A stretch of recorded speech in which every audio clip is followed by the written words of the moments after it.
I'm Vincent. I'm a rising senior at Lynbrook High School, and I finished my second milestone for my project, the robotic hand.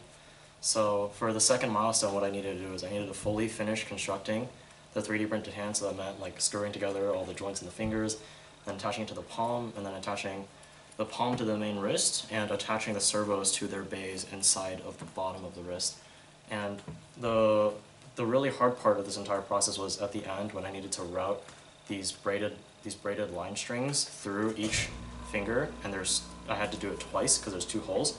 One of them controls the finger straightening, and the other one controls the flexing of the finger and how far it goes down.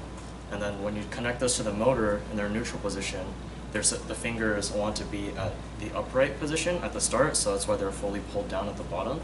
And then when you turn the motor, it'll flex the finger in correspondence, because you're meant to attach the sensors to a glove, and so when you're gonna keep your fingers straight when you put on the glove, and then you bend your finger, and then it'll bend the fingers on the hand as well.